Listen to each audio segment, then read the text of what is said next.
Hello students, आज हम लोग पढ़ेंगे ग्रेविटेशन पार्ट 4। इसके पिछले वीडियो पार्ट 1, पार्ट 2 और पार्ट 3 में हम लोगों ने देखा डेरिवेशन किया, उसका डेफिनेशन था और थ्योरी, उसको हमने क्या क्लियर कर लिया है। अब ग्रेविटेशन पे हम लोग देखेंगे न्यूमेरिकल। तो इसमें पहला क्वेश्चन है, सूर्य से नेपच्यून की दूरी सूर्य से पृथ्वी की दूरी से 30 गुनी है। नेपच्यून का सूर्य के परितः परिक्रमण काल ज्ञात कीजिए। पृथ्वी का परिक्रमण काल होता है 1 वर्ष दिया है, ठीक है। तो सबसे पहले कोई भी न्यूमेरिकल या कोई भी सवाल लगाने से पहले हम लोग देखेंगे इसने क्या क्या गिवन डेट दिया है, उसको लिख लेते हैं। तो सबसे पहले लिखेंगे गिवन डेट।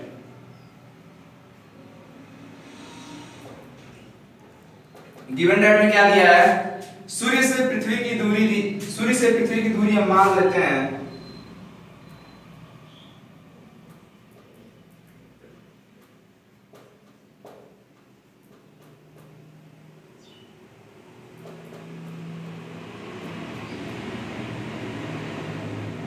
R1 है, ठीक। तथा सूर्य से नेपच्यून की दूरी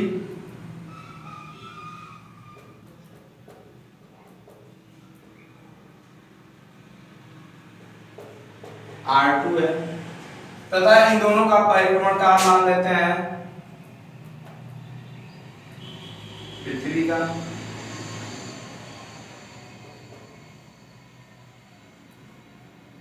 परिक्रमण काल T1 तथा नेपच्यून का परिक्रमण काल T2। तो केपलर्स का तीसरा लॉ क्या कहता है कि परिक्रमण काल का वर्ग उसके अर्धदीर्घ अक्ष के तृतीय घात के समानुपाती होता है। अब इससे हम लोग फार्मूला निकालेंगे, T1 अपान T2 का होल स्क्वायर बराबर R1 अपान R2 का होल क्यूब। और सबसे पहले ये वाली हमको लाइन ध्यान देनी है कि जो सूर्य से पृथ्वी की दूरी है, सूर्य से पृथ्वी की दूरी से 30 गुनी है। किसकी दूरी? सूर्य से नेपच्यून की दूरी। यानी कि हमको दे रखा है R2 बराबर 30 R1, ये हमको दे रखा है कि जो R2 है वह 30 R1 के बराबर है। यानी जो सूर्य से नेपच्यून की दूरी R2 है वह सूर्य से पृथ्वी की दूरी की 30 गुनी है, ठीक है। अब R1 और R2 की वैल्यू पुट करते हैं, ठीक है।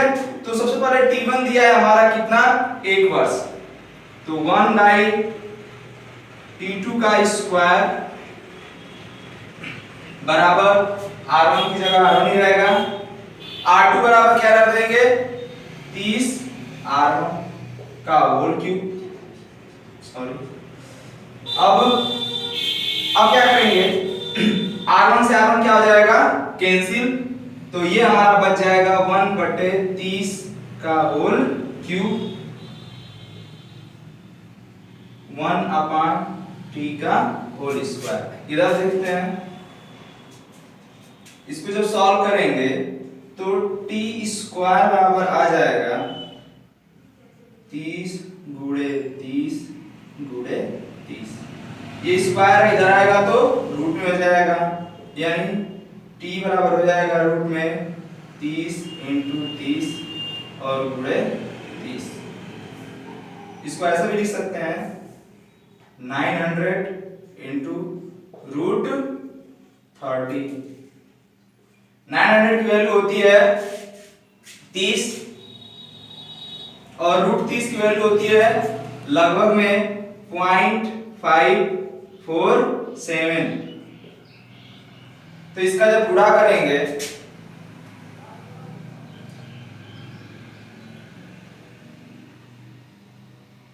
ये हो जाएगा 700, 7 3 जा 21, 400, 4 3 जा 12, 500, 5 3 जा 50, 0 1 4 6 1। कितने, 2 अंक से दशमलव है तो 164.1, यानी ये हमारा T2 था ना, इसको T2 कर देना, ये हमारा T2 था। तो D2 बराबर आ जाएगा 164.1 वर्ष। ये इसका आंसर आ जाएगा। यानी कि जो हमारा नेपच्यून का जो परिक्रमण काल होगा सूर्य के परितल वह 164.1 वर्ष होगा। ये था हमारा पहला न्यूमेरिकल। नेक्स्ट क्वेश्चन है, पृथ्वी पर एक वस्तु का भार 54 किलोग्राम है। मंगल ग्रह पर जिसका द्रव्यमान जो है पृथ्वी के द्रव्यमान का 1/9 गुना तथा जिसकी त्रिज्या जो है पृथ्वी की त्रिज्या की 1/2 गुनी है, उस वस्तु का भार क्या होगा, यही हमको निकालना है। ठीक है, तो सबसे पहले भार बराबर होता क्या है, तो पृथ्वी के लिए जब निकालेंगे तो WE लेते हैं, तो WE बराबर क्या हो जाएगा, भार बराबर क्या होता है m into g, या इसके बराबर क्या होता है g m स्मॉल m अपान r e का स्क्वायर। सॉरी ये e रहेगा, यह मास ऑफ अर्थ है। अब हम जानते हैं कि F बराबर क्या होता है mg और W बराबर भी mg। F यानी कि गुरुत्वाकर्षण बल बराबर फार्मूला होता है Gm अपान r का स्क्वायर, और F बराबर होता है m into g यानी W बराबर F है। ठीक है, तो इसके थ्रू निकालेंगे तो ये हम से हम क्या हो जाएगा, कैंसिल आउट हो जाएगा। तो ये हमारा फार्मूला हो जाएगा WE या G बराबर हो जाएगा GME अपान RE का स्क्वायर। अब उसी प्रकार मंगल ग्रह के लिए निकालेंगे तो W बराबर हो जाएगा WM, मंगल ग्रह है, ठीक है, मार्स, ठीक है, तो ये हो जाएगा M into G, और इसके लिए निकालेंगे तो G capital M small m अपान RM का स्क्वायर। ठीक है, तो स्मॉल m से स्मॉल m कैंसिल आउट हो जाएगा, तो ये हमारा हो जाएगा WM, G को नहीं लिखेंगे,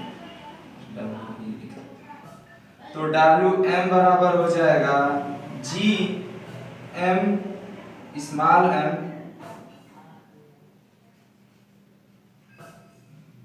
अपान RM का स्क्वायर। अब सवाल देखते हैं, ये दो इक्वेशन हमको प्राप्त हो गए, इक्वेशन फर्स्ट और इक्वेशन सेकंड। ये मार्स यानी ये मार्स के लिए हो गया, मंगल ग्रह के लिए, और ये हमारा पृथ्वी ग्रह के लिए हो गया। अब हमको कह रहा है कि मंगल ग्रह पर जो द्रव्यमान है वह पृथ्वी के द्रव्यमान का 1/9 गुना है, यानी कि जो मंगल ग्रह पे द्रव्यमान स्मॉल कैपिटल M है, वह जो है पृथ्वी के द्रव्यमान, पृथ्वी का द्रव्यमान क्या है ME का 1/9 गुना है। ठीक, यानी कि mm बराबर हो जाएगा ME/9। और जो मंगल ग्रह की जो त्रिज्या दे रखा है वो बोल रहा है कि पृथ्वी ग्रह की त्रिज्या की 1/2 गुनी है, यानी कि RM जो है वह पृथ्वी की त्रिज्या की 1/2 गुनी है, यानी कि RM बराबर हो जाएगा RE/2। अब समीकरण 1 तथा 2 से, तो समीकरण 1 तथा 2 से क्या प्राप्त करते हैं,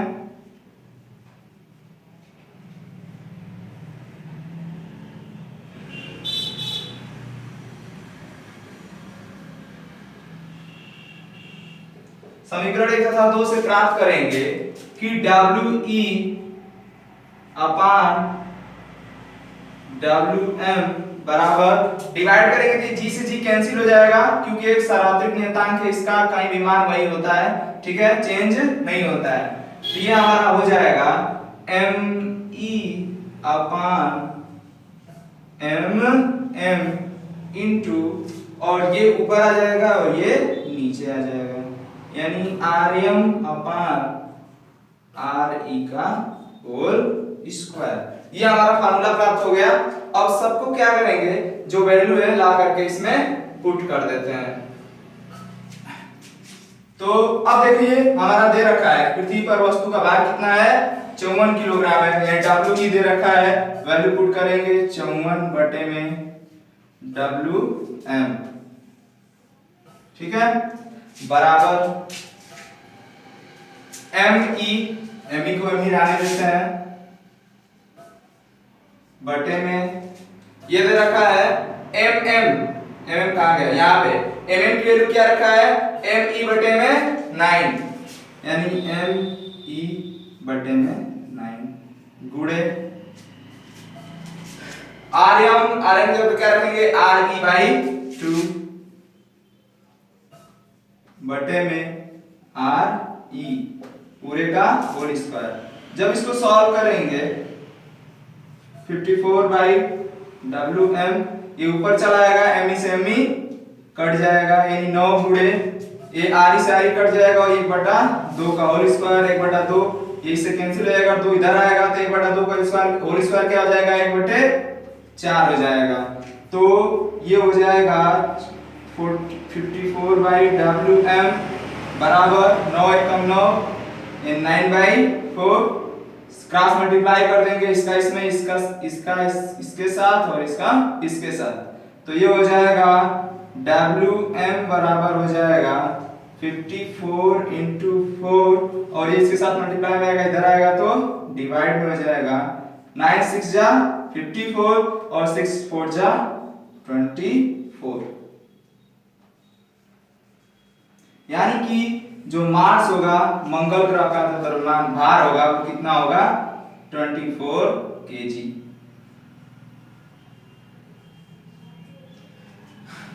ये हमारा आ गया आंसर। अब हम लोग देखेंगे क्वेश्चन नंबर 3। क्वेश्चन नंबर 3 क्या है, पृथ्वी तल से कितनी ऊंचाई पर जाने पर गुरुत्वीय त्वरण जो है, पृथ्वी तल पर गुरुत्वीय त्वरण का पहला क्वेश्चन है 9वां भाग रह जाएगा, दूसरा क्वेश्चन है 25% रह जाएगा। अब हम जानते हैं कि पृथ्वी तल से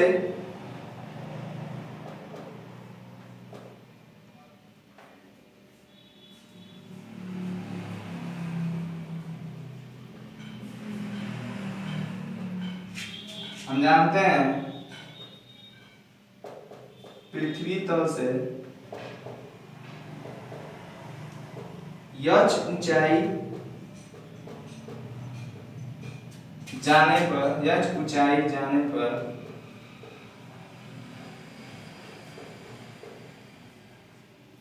गुरुत्वीय त्वरण में क्या रिलेशन होता है, G डैश बराबर होता है G 1/1 प्लस h अपान RE का होल स्क्वायर, ठीक है। ये होता है पृथ्वी तल से h ऊंचाई पर जाने पर G डैश और G में क्या रिलेशन होता है, G डैश बराबर होता है G बटे में 1 प्लस h अपान RE का होल स्क्वायर। अब हमको कह रहा है कि जो गुरुत्वीय त्वरण है h ऊंचाई जाने पर वह पृथ्वी तल पर गुरुत्वीय त्वरण का, यानी कि जो G डैश है वह पृथ्वी तल पर गुरुत्वीय त्वरण क्या होता है, G का कितना 9वां भाग, यानी 1/9, ठीक है, 1/9, यानी कि G डैश बराबर क्या रख देंगे, G बटे में 9, ठीक है। तो G बटे में 9 रखेंगे तो G डैश बराबर क्या रखेंगे, G बटे में 9, यानी G बटे में 9 बराबर हो जाएगा G बटे में 1 प्लस h अपान RE का होल स्क्वायर। G से G क्या हो जाएगा, कैंसिल आउट हो जाएगा। अब ये स्क्वायर है, इधर आएगा तो क्या हो जाएगा, रूट में हो जाएगा और इसका क्रॉस मल्टीप्लाई कर देंगे तो ये हो जाएगा 1 प्लस h अपान RE बराबर √9 और √9 की वैल्यू कितनी होती है, 3। तो 1 प्लस h अपान RE, ये 1 को इधर लाएंगे तो कितना हो जाएगा 2, यानी h अपान RE बराबर 3 माइनस 1, यानी h बराबर हो जाएगा 2 और इंटू RE को इधर लाएंगे। और हम जानते हैं कि पृथ्वी की त्रिज्या कितनी होती है, 6400 किलोमीटर, ठीक है। तो h बराबर हो जाएगा 2 इंटू 6400। जब इसका मल्टीप्लाई करेंगे तो ये हो जाएगा 2 4 जा 8, 2 6 जा 12 किलोमीटर। ये हमारा आ गया इसका आंसर कि पृथ्वी तल से 12,800 किलोमीटर की ऊंचाई पर जाने पर गुरुत्वीय त्वरण जो है पृथ्वी तल पर गुरुत्वीय त्वरण का 1/9वां भाग रह जाएगा। ये हमारा पहला क्वेश्चन।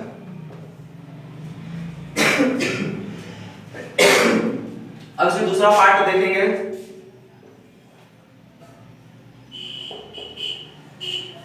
दूसरा पार्ट क्या है? दूसरा पार्ट कह रहा है कि जो पृथ्वी तल पे गुरुत्वीय त्वरण का 25% रह जाएगा, यानी कि जो g डैश है वो हमारा गुरुत्वीय त्वरण पृथ्वी तल पे गुरुत्वीय त्वरण का 25%, और 25% को क्या लिख सकते हैं? g into 25/100। इसको 1/4 लिख सकते हैं, यानी कि g/4, यानी g डैश बराबर क्या हमारा निकल गया? g/4। फार्मूला यही रहेगा, यानी कि g डैश बराबर होता है हमारा g1 h अपान re पूरे का होल स्क्वायर, और g डैश बराबर क्या रखेंगे? g/4 1 h अपान re पूरे का g से g कट जाएगा, पूरे होल स्क्वायर आ जाएगा। इसको क्रॉस मल्टीप्लाई करेंगे तो ये गुणा, तो ये हो जाएगा 1 h अपान re बराबर 4 रूट में। ठीक है, रूट 4 की वैल्यू होती है 2, यानी कि 1 h अपान re। 1 को इधर लाएंगे प्लस में, इधर आएगा तो माइनस में हो जाएगा, तो 2 में से माइनस 1 घटाएंगे कितना हो जाएगा? 1, यानी h अपान re बराबर हो जाएगा 1, यानी h बराबर re, और re का मान होता है 6400 किलोमीटर, यानी h बराबर हो जाएगा 6400 किलोमीटर। ये हो गया हमारा आंसर। दोनों आंसर हमारा मिल गया है। ठीक है, अब हम नेक्स्ट क्वेश्चन देखें। Question number 4। पृथ्वी तल से किसी ऊंचाई में स्थित बिंदु पर गुरुत्वीय क्षेत्र की तीव्रता का मान दे रखा है 2.5 न्यूटन अपान किलोग्राम। उस बिंदु पर गुरुत्वीय विभव की गणना करनी है हमको। ठीक है, तो गुरुत्वीय विभव की गणना करनी है तो हम जानते हैं कि पृथ्वी से r दूरी पर, r बिंदु पर गुरुत्वीय क्षेत्र की तीव्रता का फार्मूला होता है I capital GME upon small r का स्क्वायर। ये हम क्या लिखते हैं? जानते हैं कि पृथ्वी तल से किसी बिंदु पर r दूरी पर उस बिंदु की गुरुत्वीय क्षेत्र की तीव्रता का फार्मूला क्या होता है? I बराबर GME अपान r का स्क्वायर, और हम जानते हैं कि स्मॉल g बराबर होता है GME अपान re का स्क्वायर। ये हम जानते हैं, यानी कि हम कह सकते हैं कि GRE का स्क्वायर बराबर हो जाएगा GME। ऐसा कर सकते हैं, यानी कि GME की जगह पर क्या रख देंगे? GRE का स्क्वायर, यानी कि GRE का स्क्वायर बटे में r का स्क्वायर। अब देखिए तो I बराबर हमारा क्या निकल गया? GRE का स्क्वायर बटे में स्मॉल r का स्क्वायर। g को इधर ला सकते हैं, इधर गुणा में इधर आएगा तो डिवाइड में जाएगा, यानी I अपॉन स्मॉल g बराबर ये हो जाएगा re का स्क्वायर बटे में r का स्क्वायर। I का मान कितना है? दे रखा है 2.5, और g का मान कितना है? 10। तो इसको सॉल्व करेंगे तो re अपॉन r पूरे का होल स्क्वायर कर लेते हैं इसको। ठीक है, इसको सॉल्व करेंगे तो 10 से ऊपर नीचे गुणा कर देंगे। 10 से जब ऊपर नीचे गुणा करेंगे तो ये हो जाएगा 25/100। 10 से ऊपर गुणा करेंगे तो 10 में हट जाएगा, 10 से गुणा करेंगे तो 10 दाम में 100 हो जाएगा। ठीक है, यानी re बटे में r टोटल का होल स्क्वायर। 25 चौक के 100 कर सकते हैं इसको। ठीक है, यानी कि 1/4 इक्वल टू हो जाएगा इस कैपिटल आर ई बटे में आर का होल स्क्वायर। अब स्क्वायर इधर आएगा तो ये रूट में हो जाएगा, तो ये हो जाएगा 1/4 रूट में बराबर आर ई बटे में आर। अब 1/4 की वैल्यू क्या होती है, इधर आ जाते हैं। 1/4 की वैल्यू 1/2 हो जाएगी बराबर आर ई बटे में आर, यानी कि इसका इसमें मल्टीप्लाई करेंगे, इसका इसमें, तो स्मॉल आर बराबर हमारा क्या आ गया 2r ई। अब हम जानते हैं कि उसी बिंदु पर गुरुत्वीय विभव के लिए फार्मूला क्या होता है, v बराबर होता है -gm(e)/r। ये हम फार्मूला जानते हैं कि उसी बिंदु पर गुरुत्वीय विभव के लिए फार्मूला होता है -gme/r। अब क्या करेंगे, -gme/r कर देते हैं। अब हम r से ऊपर नीचे गुणा कर देंगे तो कुछ प्रभाव पड़ेगा, नहीं पड़ना चाहिए, ठीक है। अब ध्यान से देखिएगा, इधर -gme बटे में r का स्क्वायर कर सकते हैं इनटू स्मॉल r, ऐसे कर सकते हैं। देखिए सब कुछ हम चेंज नहीं किए हैं, r का में गुणा करेंगे तो r स्क्वायर होगा, gme एक साथ लेनी है। अब देखिए इसके बराबर कुछ कहीं दिख रहा है, gme/r का स्क्वायर बराबर क्या है, i है, यानी इसके बराबर हम क्या रख सकते हैं, i। तो v बराबर हो जाएगा -i, और r बराबर भी हम क्या निकाले हैं 2re, यानी कि r बराबर क्या हो जाएगा 2re। अब सबकी वैल्यू क्या करते हैं, पुट कर देते हैं, यानी कि v बराबर हो जाएगा -i का मान कितना है 2.5 गुणे 2 गुणे, और re का मान दिया है 6.4 गुणे 10⁻6 मीटर।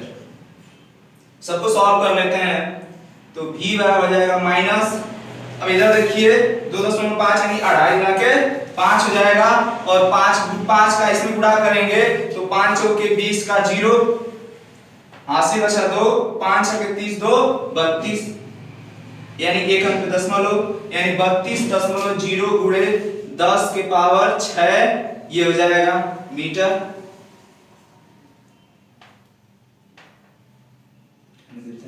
अब देखिए ये इधर दशमलव है, इसको इस दशमलव को इधर हटाएंगे तो 10 इसमें ऐड कर देंगे, यानी कि v बराबर हो जाएगा -3.2 गुणे 10⁻7, ठीक है। ये हो गया हमारा आंसर, ये हमारा हो गया गुरुत्वीय विभव का आंसर। अगला क्वेश्चन है क्वेश्चन नंबर 5। एक पिंड पृथ्वी तल से h बराबर re ऊंचाई पर है, इसे कितने वेग से ऊपर की ओर फेंके जिससे यह पृथ्वी के गुरुत्व क्षेत्र के बाहर चला जाए, यानी हमको क्या ज्ञात करना है, पलायन वेग। तो हम जानते हैं कि पृथ्वी तल से h ऊंचाई पर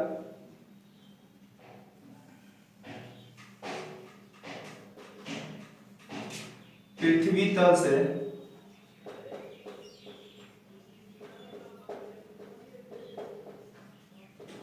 h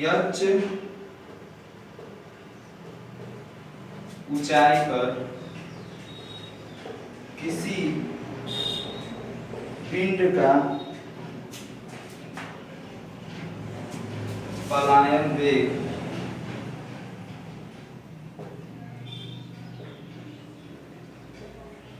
v इक्वल टू होता है √2gme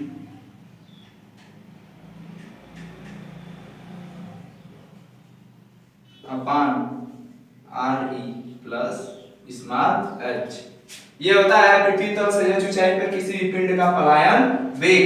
अब हम जानते हैं कि क्वेश्चन में क्या दिया है कि h बराबर re, चूंकि h बराबर क्या दिया है हमको re, तो h के जगह पे क्या रखेंगे re, तो ve बराबर हो जाएगा √2 capital G m e upon R E plus are E.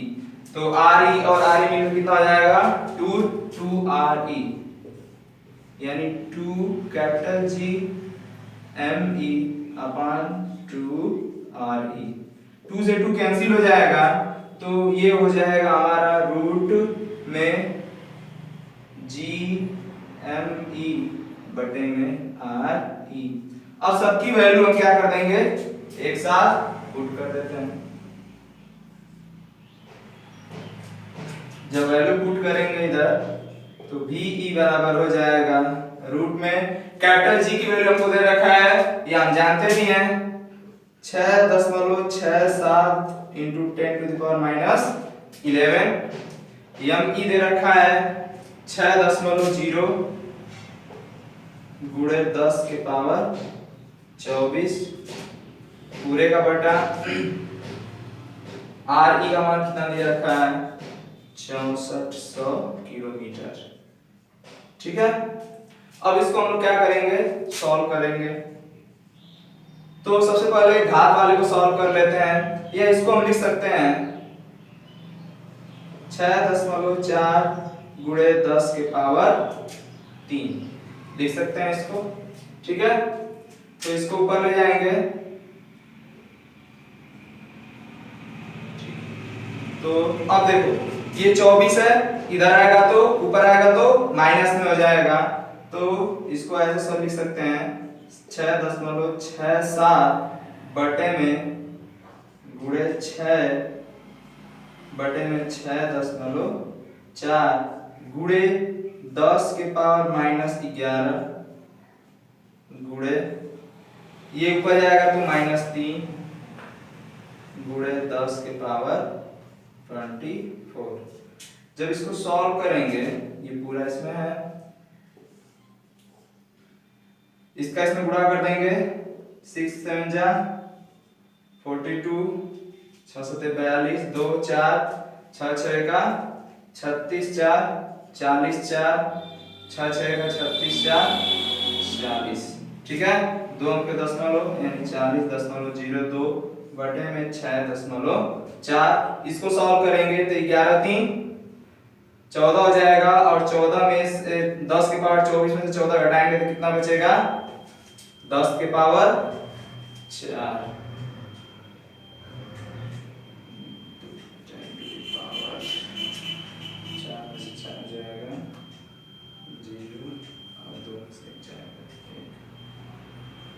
यानी ये हो गया हमारा 10 टू द पावर 10। जब इसको सॉल्व करते हैं तो हमारा फाइनली जो रिजल्ट आता है 7.90 into 10 to the power 3 metre per second, या 7.90 किलोमीटर पर सेकेंड। ये आता है हमारा पलायन वेग, यानी कि हम कितना वेग से उस पिंड को ऊपर की ओर फेंकेंगे तो वह पृथ्वी के गुरुत्वीय क्षेत्र के बाहर चला जाएगा। तब ये हमारा चैप्टर ग्रेविटेशन खत्म होता है। ठीक है, इसके पिछले वीडियो में हमने पढ़ा ग्रेविटेशन पार्ट 1, जिसमें डेरिवेशन, थ्योरी और न्यूमेरिकल देखा है। ग्रेविटेशन पार्ट 4 में अगर इसमें कोई भी डाउट हो, कोई भी प्रॉब्लम हो तो कमेंट बॉक्स में भेजिएगा, लिखिएगा। और हमारा वीडियो अच्छा लगा हो तो लाइक शेयर एंड सब्सक्राइब करें। Thanks for watching.